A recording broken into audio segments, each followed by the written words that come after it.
Assalamualaikum warahmatullahi wabarakatuh. Selamat siang para petani di seluruh Indonesia. Kali ini saya sedang berada di Desa Karangkamulyan, Kecamatan Cijengjing. Saat ini sedang ada pengolahan lahan untuk porang dan tumpang sari bersama pepaya ya. Sekitar 10.000 pohon akan ditanami di sini. Kebetulan hadir juga perwakilan dari Asosiasi Petani Milenial Poranggaluh. Mari kita bincang-bincang. Perwakilan Asosiasi Petani Milenial Poranggaluh. Di sini ada selamat siang, salam sukses untuk para petani milenial Poranggaluh Ciamis. Ini para pengurus asosiasi nih. Ya. Ini ada Kang Gugun dari Pamarican. Pamarican, mantap. Nah, ini ada Bu Vera, ini artisnya Poranggaluh. Milenial Galuh kan. Ini lahan rencanakan membuka lahan tumpang sari dengan pohon pepaya. Ini rencana 10.000 pohon, Pak. 10.000 pohon. 10.000 pohon. Di wilayah mana, Pak, tepatnya? Ini tepatnya di Dusun Kedung Caung, Desa Karangkamulyan, Kecamatan Cijengjing. Tanggapan sendiri dari asosiasi, khususnya dari petani porang milenial Galuh ya, Pak. Untuk kemajuan pertanian porang di Ciamis khususnya. Nah, ini adalah kita melakukan langkah konkret ya, langkah konkret. Kita bekerja keras terus-terusan sosialisasi dan aplikasi di lapangan, sehingga harapannya adalah kita ada beberapa titik di setiap desa ini ada yang menanam porang gitu, sehingga nanti untuk pengembangannya itu akan lebih memudahkan karena di tim asosiasi pun ini terbilang komplit, Pak. Ada bidang pembudidayaan, ada bidang pelatihan, ada bidang juga nanti pemasaran dan edukasinya juga kita lengkap, sehingga harapannya saya mengajak kepada para petani milenial khususnya, mari kita manfaatkan lahan-lahan tidur kita yang tersebar di Kabupaten Ciamis, ditanami porang. Insya Allah ini menjanjikan, Pak, karena menjanjikan juga kita sudah siapkan pasarnya, kita sudah siapkan juga nanti ada pembiayaannya, kita sudah siapkan. Maka untuk bisa mengedukasi ke petani-petani, dan harapannya kalau ada yang berminat bisa menghubungi Asosiasi Petani Milenial Poranggaluh Ciamis. Terus yang tercatat sendiri untuk petani porang di wilayah Ciamis itu sudah berapa orang, ribu orang yang tercatat di Asosiasi Petani Milenial Poranggaluh? Ya, kalau dari catatan kita, ini kita ada beberapa wilayah yang sudah kita koordinasikan. Wilayah timur itu sudah ada 300 orang petani binaan, wilayah utara juga ada 200 petani binaan, wilayahnya tengah juga itu hampir 150-an. Itu yang sudah kita data, dan itu insya Allah petaninya konkret, real. Nah, ini menjadi kebanggaan asosiasi, sehingga semua petani porang milenial Galuh ini akan berhimpun di asosiasi untuk bagaimana memenuhi kebutuhan-kebutuhan serta untuk menjadi wadah diskusi untuk kemajuan porang di Ciamis khususnya begitu. Terus menyinggung sedikit mengenai program KUR BRI itu seperti apa teknisnya, Pak? Oh ya, ini kaitan dengan pembiayaan ya. Pembiayaan KUR ini nanti ada dua teknis, Pak. Yang pertama pembiayaan untuk perawatan. Ketika sekarang sudah sudah menanam petani kita, kemudian memerlukan untuk biaya perawatan, maka itu juga objek yang harus bisa dibiayai melalui KUR itu. Yang kedua juga ada pembiayaan dari mulai awal, Pak. Awal mulai penanaman, mulai pembukaan lahan, dengan catatan bahwa petani itu melakukan perluasan, bukan hanya petani yang baru mau, tetapi yang sudah melakukan, sudah menanam porang sehingga mau perluasan, itu baru kita bisa dorong dan kita rekomendasikan untuk pembiayaan tadi, Pak, porang itu. Jadi kesan-pesannya apa? Motivasinya kepada petani milenial khususnya yang berada di Kabupaten Ciamis, baik pun pemula, masih banyak pemula, motivasinya itu, Pak. Ya, untuk motivasinya sederhana saja, mari kita lakukan langkah-langkah terbaik, lakukan penanaman porang ini secara konkret dan nyata, dan insya Allah peluang pasarnya terbuka lebar, peluang nilai ekonominya juga tinggi, dan kami dari asosiasi siap untuk memfasilitasi teman-teman pemula baik dari penyediaan bibit ataupun sampai juga nanti membeli hasil pertanian umbi porang itu, sehingga ke depan tidak usah ragu ketika ini sudah mau panen, siapa yang membeli jangan usah ragu. Di Ciamis sudah siap asosiasi ini menampung dan memfasilitasi teman-teman petani, gitu Pak. Ya. Oke, terima kasih.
praktisi petani, para praktisi bahkan udah masuk ke pendidikan. Ini ada Kang Gun dari Pamarican, dia juga sudah punya binaan petani ya, sekitar 300 petani.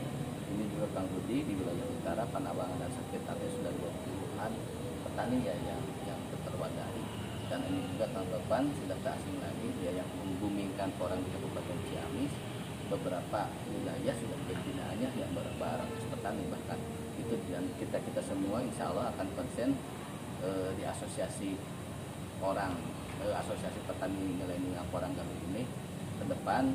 Kita berharap karena potensi pertanian di Kabupaten Ciamis ini sangat luar biasa, hampir 60% tentang pertanian, dan ini harus kita respon sebagai generasi muda, khususnya kaum milenial ini harus ada kebanggaan ketika menjadi petani. Dengan menjadi petani, insya Allah kita bisa samalah dengan profesi-profesi lainnya.